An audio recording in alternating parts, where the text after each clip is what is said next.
Fast, focused, and fearless. Here's everything you need to know this Wednesday morning. Some experts are bracing for impact as the peso touched its all-time low against the dollar yesterday.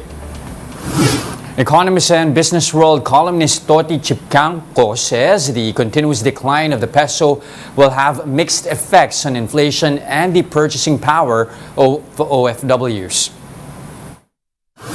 Inflation, of course, there's some secondary effects from the weaker peso because, of course, we pay for our oil and some of our imports in dollars. OFW, certainly the weaker peso is a blessing for you. You know, you have a more disposable income.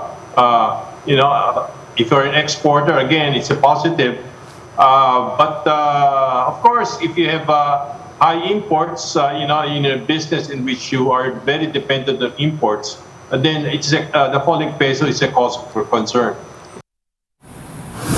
Meanwhile, RCBC Chief Economist Michael Ricafort is on a wait-and-see mode. He says the impact of the peso's decline will depend on how local authorities will handle its effects on inflation. The peso closed at 56 pesos and 37 centavos against the greenback yesterday, its worst performance since November 5, 2004. The local unit even touched its all-time low at 56 pesos and 45 centavos against the greenback before recovering a bit towards closing time. Now, President Bongbong Marcos held a virtual meeting with key officials of the Agriculture Department, which he heads as concurrent secretary. Officials discussed the rice tariffication law, which continues to receive criticisms from various stakeholders, notably former Secretary Manny Piñol, who calls for the amendment of the law. The Agri officials also tackled with the President the current state on rice and livestock production, among others. The President likewise met with his cabinet for the second time yesterday, also via teleconference.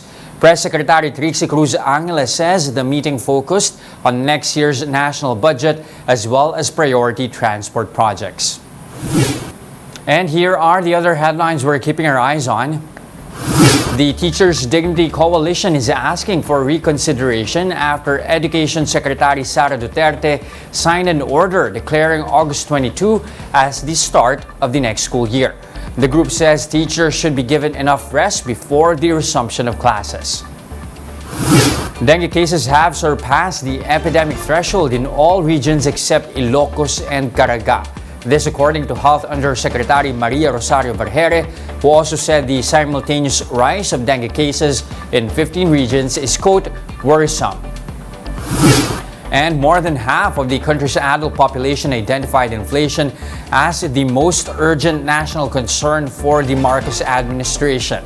This is based on a Pulse Asia survey conducted last month, showing that 57% of respondents want the new government to focus on arresting rising prices.